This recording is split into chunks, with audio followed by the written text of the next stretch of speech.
सोचिए, जो लोग कल तक बिश्नोई के नाम पर पप्पू यादव हो या सलमान खान हो या किसी को भी धमकी दी जा रही थी तो उसको स्टार मान रहे थे, बाबा सिद्दीकी की हत्या का जश्न मना रहे थे। लेकिन आपको जानकर हैरानी होगी कि नरेंद्र मोदी के मंत्री, जी हाँ, आप बिल्कुल ठीक सुन रहे हैं, इस देश में इतने मजबूत हैं गृह मंत्री कि नरेंद्र मोदी के मंत्री को सरेआम 50 लाख रुपए की धमकी दी गई है। नाम है संजय सेठ। खुद मंत्री जी ने पुलिस को कंप्लेन दिखाई है कि मुझसे 50 लाख रुपए की धमकी फिरौती मांगी जा रही है। सोचिए, एक कलाकार हैं जो लोगों को हंसाते हैं, उनका किडनैप हो जाता है, दिल्ली एयरपोर्ट पर आते हैं, हरिद्वार जाना है। क्या हालत है लॉ एंड ऑर्डर की, आप समझिए। नरेंद्र मोदी के मंत्री सुरक्षित नहीं हैं। आप कल्पना कर सकते हैं कि क्या है इस देश में लॉ एंड ऑर्डर, और कोई भी किसी को धमकी दे देता है, कोई भी किसी पर हमला कर देता है। और ये सब कुछ इसलिए चल रहा है क्योंकि आपने क्राइम कंट्रोल में जाति और धर्म देखना शुरू कर दिया है। आप सोचिए कि मोदी के मंत्री भी सुरक्षित नहीं हैं।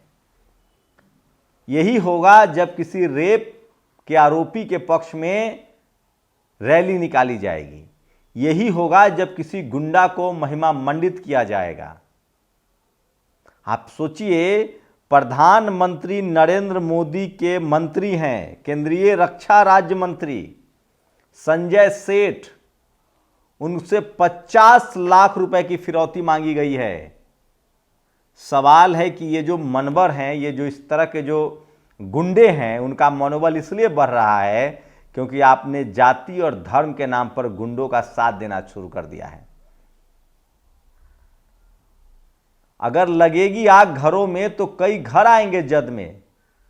यहां सिर्फ किसी एक का मकान थोड़ी है। नमस्कार, मैं शंभू कुमार सिंह और आप देख रहे हैं नेशनल दस्तक। वो तमाम बड़ी खबरें जो आपको जाननी चाहिए और जो उसका विश्लेषण जरूरी है। प्रधानमंत्री नरेंद्र मोदी के मंत्री, रक्षा राज्य मंत्री संजय सेठ ने पुलिस को तहरीर दी है कि मुझसे 50 लाख रुपए की फिरौती मांगी गई है। और फोन करने वाले ने कहा कि संभल जाओ और पैसा पहुंचा दो, नहीं तो ठीक नहीं होगा। सोचिए, इस तरह के हालात हैं। जब जेल से बैठकर कोई नेटवर्क चलाए, जब एमपी को सरेआम धमकी दी जाए, जब पूर्व विधायकों की हत्या होने लगे और जब हत्यारों का महिमा मंडन होने लगे, तभी इसी तरह के मनवर लोग क्राइम को अपना प्रोफेशन बना लेते हैं। अब देखते हैं कम से कम मंत्री जी वाले में कार्रवाई होती है कि नहीं। अखिलेश यादव तो इससे 2 कदम आगे बढ़ गए हैं।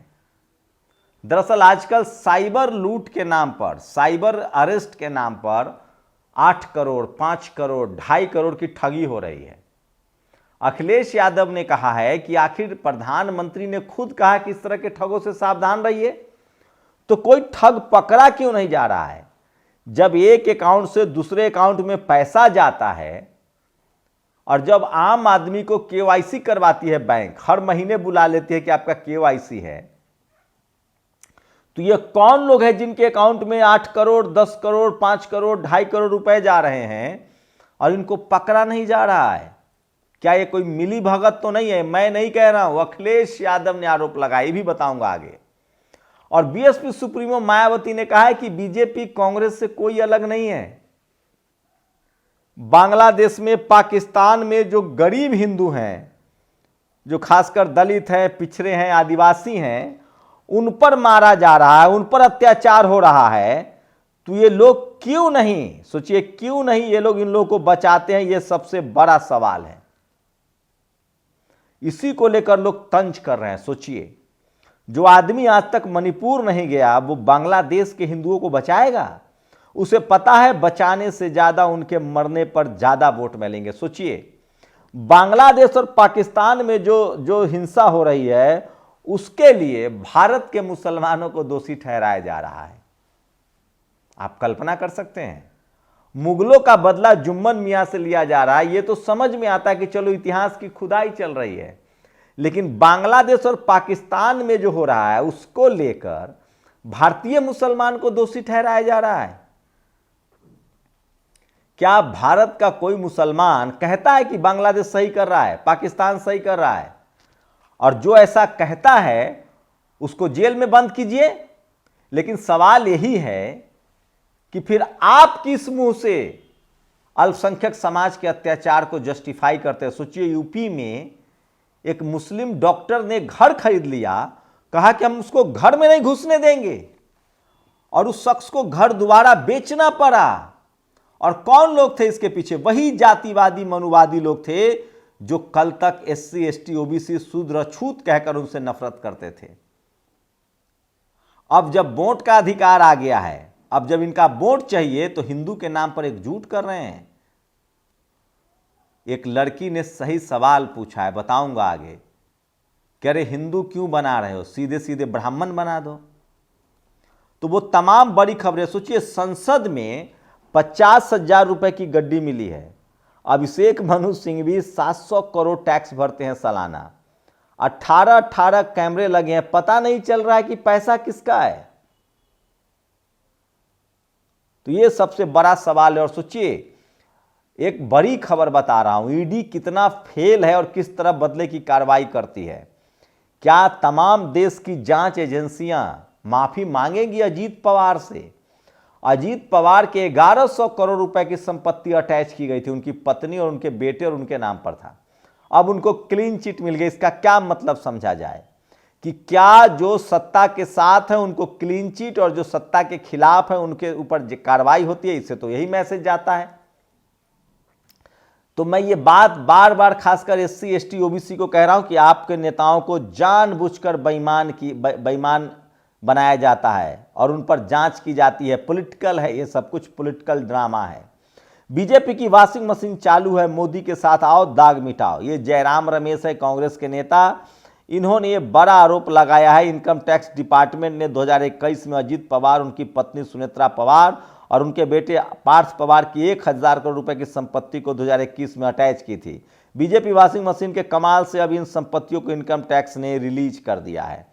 तो ये सोचिए, अब बीजेपी की सरकार आई है तो कुछ सवर्ण नेताओं पर भी कार्रवाई हो रही है। इसलिए मैं बार बार कह रहा हूं, लालू यादव पॉलिटिकल प्रिजनर है। मायावती जी को बदनाम किया गया, मुलायम सिंह यादव, शिबू सोरेन, सबको बदनाम किया गया है। और अजीत अंजुम ने लिखा है, अजीत पवार को मिला मोदी की छतरी के नीचे आने का फायदा। महाराष्ट्र के डिप्टी CM बनने के 2 दिन बाद ही अजीत पवार को बड़ी राहत मिली है। और पटना में जो छात्रों का प्रदर्शन चल रहा था उसमें खान सर का बड़ा झोल सामने आया है। आरोप है कि खान सर को पुलिस ने गिरफ्तार नहीं किया था, पुलिस ने उनको अपनी गाड़ी में बैठाकर उनकी गाड़ी तक पहुंचाया था। ये भी खबर आ रही है कि खान सर जो हैं वो नीतीश कुमार, अशोक चौधरी के बड़े करीबी हैं और उन्हीं के कहने पर नॉर्मलाइजेशन का पूरा खेल चल रहा है।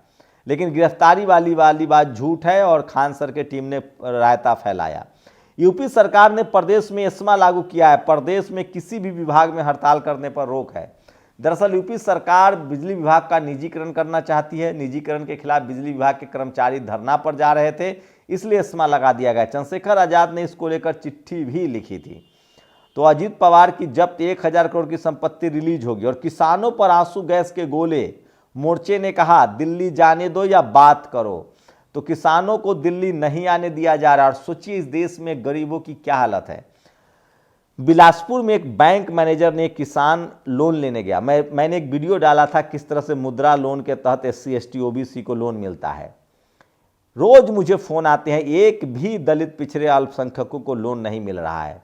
और ये सारी बेईमानी जो ब्रांच मैनेजर लेवल के लोग करते हैं, जिनके दिमाग में जातिवाद और मनुवाद भरा हुआ है। एक किसान से पहले तो 1.25 लाख रुपया घूस ले लिया मुर्गा बेचवाकर, उसके बाद 38,000 रुपये का देसी मुर्गा खा गया वो ब्रांच मैनेजर, और उसके बाद भी उसको लोन नहीं दिया। उस किसान ने शिकायत दर्ज कराई है। तो ये सबसे बड़ी खबर है जो सोशल मीडिया पर वायरल है। और 2 दिन पहले छत्तीसगढ़ में एक वीडियो सामने आया था। बस्तर में आदिवासी बच्चों आवासीय हॉस्टल में टॉयलेट में रहने को मजबूर थे। और खबर छत्तीसगढ़ की है, मुख्यमंत्री विष्णुदेव साहब के जनपद से है। एक कोरवा आदिवासी जब पत्नी के साथ हुए बलात्कार की रिपोर्ट लिखवाने के लिए गया तो छत्तीसगढ़ पुलिस ने उसके साथ किस तरह से नाइंसाफ़ी की है। और सारी खुदाई एक तरफ, गौतम भाई एक तरफ। सोचिए, यूएस एम्बेसी ने साफ किया है कि वो अडानी के मामले में कोई हस्तक्षेप नहीं कर रहे हैं और वो फ्री मीडिया के पक्षधर हैं। और ये एक तस्वीर है, यूपी में गोरखपुर में एक निषाद समाज के शख्स को जिंदा जला दिया गया और बेटे को भी गोली मारी गई है। शिवधनी निषाद की हत्या कर दी और परिवार भटक रहा। वहाँ पर एक जो जाति विशेष के दरोगा जी है वो हंस रहे थे। तो सोचिए, ये तस्वीरें मैं नहीं दिखा सकता हूँ और सोशल मीडिया पर वायरल है। तेजस्वी यादव ने एक वीडियो जारी करके कहा है कि हम बीपीएससी के छात्रों के साथ हैं, उन पर लाठी जो हमला हुआ है, लाठीचार्ज हुआ, उसकी निंदा करते हैं और जो उनकी मांगे हैं वो मान ली जाए। ये तेजस्वी यादव ने वीडियो जारी करके कहा है। और 70,000 में डॉक्टर में बीए एमए कितने में? सोचिए, गुजरात में एक से एक नेक्सस पकड़ा जा रहा है। कभी फर्जी ईडी के अधिकारी गिरफ्तार होते हैं, अब फर्जी डॉक्टर गिरफ्तार हुए हैं जो 70,000 रुपये में एमबीबीएस की डिग्री मिलता है। ये गुजरात मॉडल शानदार है। सोचिए कि कितने भोले लोग हैं, कितने सज्जन लोग हैं गुजरात के कि वो डॉक्टर भी नहीं पहचान पा रहे होंगे।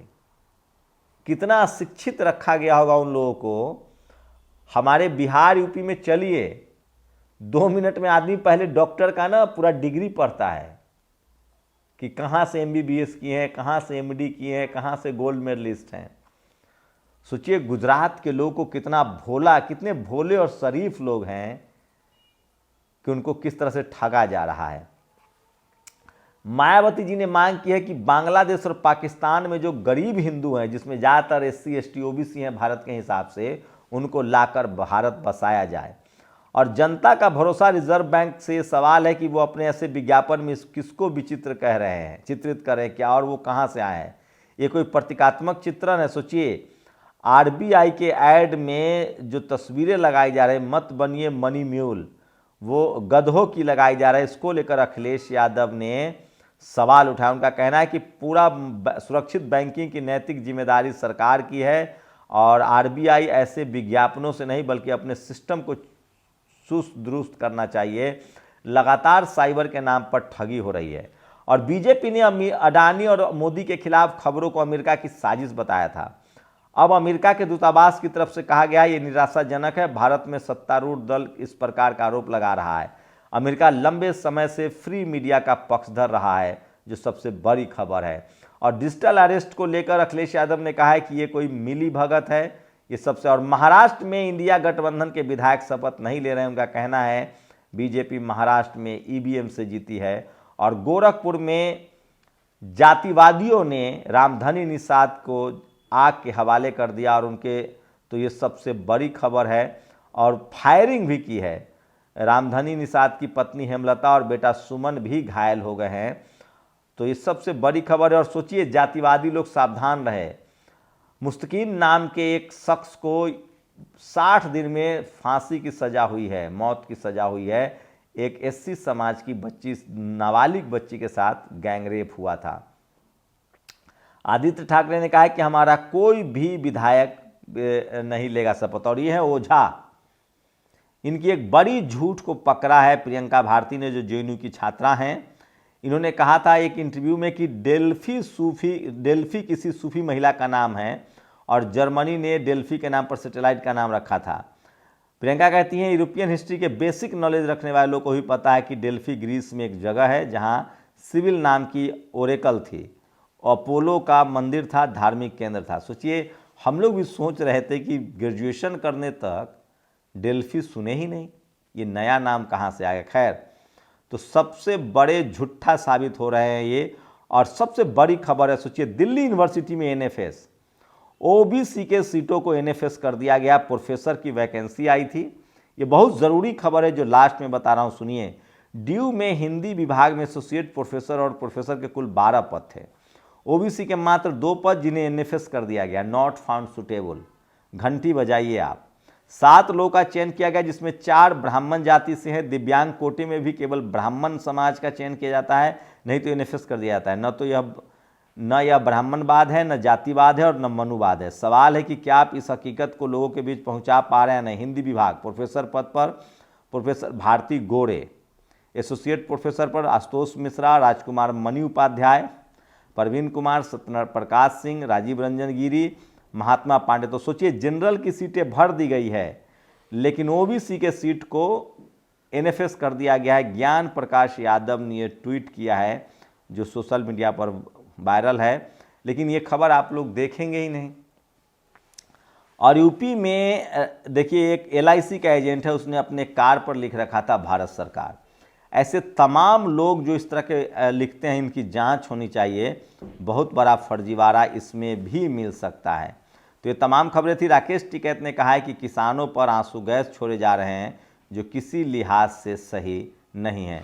तो ये तमाम बड़ी खबरें थी जो सोशल मीडिया पर वायरल है। और जिग्नेश मेवानी ने बाबा साहब के परिनिर्वाण दिवस के अवसर पर एक बड़ी रैली को संबोधित किया और उन्होंने एक आईएएस अफसर पर जातिवाद का आरोप लगाया, उनकी गिरफ्तारी की मांग कर रहे हैं। तो ये तमाम बड़ी खबरें हैं जो सोशल मीडिया पर वायरल है। अपनी प्रतिक्रिया जरूर दीजिए। शुक्रिया। नेशनल दस्तक की आपसे गुजारिश है कि अगर इसको बचाना चाहते हैं तो नेशनल दस्तक को सब्सक्राइब करने के लिए रेड कलर के सब्सक्राइब बटन को दबाएं, फिर बेल आइकन की घंटी दबाएं। नेशनल दस्तक को बचाने के लिए बहुत जरूरी है कि हर खबर को शेयर करें, लाइक करें, कमेंट जरूर करें।